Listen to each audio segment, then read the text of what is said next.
गायी तयार केल्या त्यामुळे 80% जीन्स हे आपल्या देशी गायींचे, ऑस्ट्रेलियामध्ये असेल, न्यूझीलंडमध्ये असेल, या प्रत्येक ठिकाणी, खरं म्हणजे ब्राझीलमध्ये तर जवळपास 1870 ते 1962 या संपूर्ण कालावधीत भारतीय देशी गायी त्यांनी त्या ठिकाणी दिल्या आणि त्याच्या आधारावर संपूर्ण गोवंशाची रचना ही त्या ठिकाणी ब्राझीलमध्ये केलेली त्यांनी आपण बघितली आहे.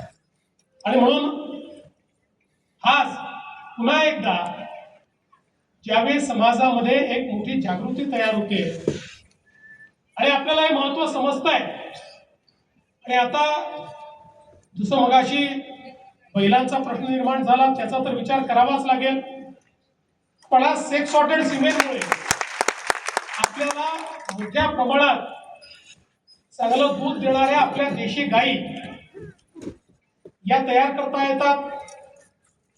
त्यांच्या माध्यमातून एक मोठी अर्थव्यवस्था आपल्याला तयार करता येते आणि अनुसंधानाच्या माध्यमातून आपल्या शेतकऱ्यांकरता आणि सामान्य माणसाकरता एक मोठी व्हॅल्यू चेन या ठिकाणी आपल्याला तयार करता येते. आज भारतामध्ये अनेक संस्थांनी उत्तम काम केलंय. गोवन अनुसंधान केंद्र देवलापारने इतक्या वेगवेगळ्या प्रकारचे प्रोडक्ट्स हे या संपूर्ण गो आधारित अर्थव्यवस्थेत तयार केले आहे. आज गाईच्या शेणापासून तयार झालेला पेंट हा एक प्रकारे नॅचरल ऑर्गॅनिक पेंट म्हणून त्या ठिकाणी वापरला जातोय. वेगवेगळ्या प्रकारची औषधं असतील त्याच्यामध्ये याचा मोठ्या प्रमाणात वापर होतोय. आणि खऱ्या अर्थानं मला असं वाटतं की आपण हे अनुसंधान जर सुरू ठेवलं तर आज निश्चितपणे गोपालन करण्याकरता काही अडचणी आहेत, पण केवळ गोपालनावर आपण राहिलो तर त्या अडचणी राहतील. ही जी गो आधारित अर्थव्यवस्था आहे ही जर पूर्ण आपण उभी करू शकलो तर निश्चितपणे त्यातलं एक मोठं परिवर्तन आपल्याला आणता येईल. आणि म्हणूनच आता शेखरजी ज्यावेळेस म्हणत होते, आपली अपेक्षा शेखरजी ही आहे की प्रत्येक आपली गोशाळा हे एक असं केंद्र झालं पाहिजे, गोशक्तीचं केंद्र, की ज्या माध्यमातून केवळ गायींचं संवर्धन संरक्षण नाही तर तिथे अनुसंधान झालं पाहिजे, तिथे प्रॉडक्ट रेंज तयार झाली पाहिजे. तुम्ही गो10 सुरू केलेलं आहे, या गो10च्या माध्यमातून त्या ठिकाणी त्याचं नीट ब्रँडिंग झालं पाहिजे.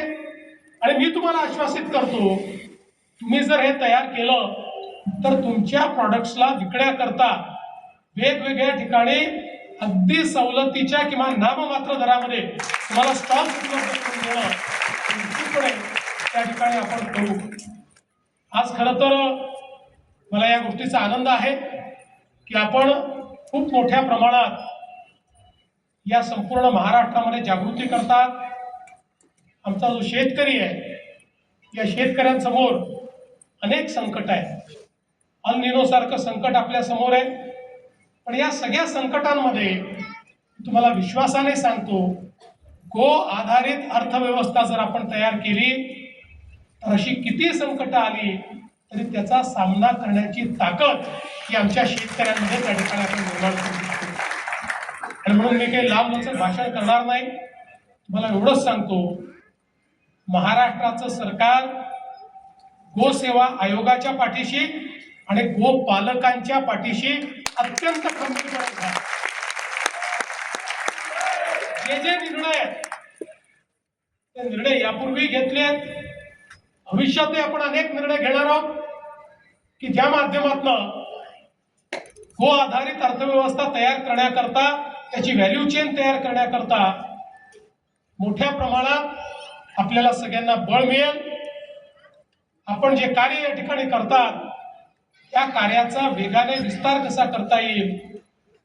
आता आम्ही हा निर्णय केलेला आहे, एक मोठा प्लॅन आम्ही तयार केला आहे आणि त्या प्लॅनच्या माध्यमातून पशुसंवर्धन विभाग जो आहे, जसं मगाशी तुम्ही सांगितलं की आम्ही त्याच्याकरता निधी वाढवला, पण केवळ निधी वाढवणं एवढा प्लॅन नाही आहे. तर आता त्या विभागाला केंद्रस्थानी मानून एक मोठी ग्रोथ स्ट्रॅटेजी आम्ही तयार केली आहे. आणि आमचा प्रयत्न असणार आहे की याची जी ग्रोथ आहे ती 25% आम्हाला न्यायची, 25% ग्रोथ त्याचा न्यायचा आहे, जेणेकरून शेतकऱ्यांना शेतीपूरक अशी अर्थव्यवस्था आपल्याला प्राप्त करून देता येईल आणि महाराष्ट्राला आपल्याला पशुपालनाच्या माध्यमातून मोठ्या प्रमाणात समृद्धी आणता येईल. या सगळ्या आमच्या प्रयत्नांमध्ये आपल्या महाराष्ट्र गोसेवा आयोगाचं एक मोलाचं योगदान असेल. ते योगदान देखील आम्ही निश्चितपणे प्राप्त करून घेऊ हा विश्वास आपल्याला देतो. सर्व या ठिकाणी आलेल्या गोपालकांचं मनापासून स्वागत करतो, अभिनंदन करतो आणि मला आपण बोलवलं त्याबद्दल आपले आभार मानून मी माझे 2 शब्द संपवतो. धन्यवाद. जय हिंद, जय महाराष्ट्र. 5 मिनिटं लागेल. महाराष्ट्रात क्रांती घडवणारं संविधान आणि मार्गदर्शन आज श्रद्धेय मुख्यमंत्री महोदय आदरणीय देवाभाऊंकडून आपल्या सर्वांना मिळालेलं आहे. मी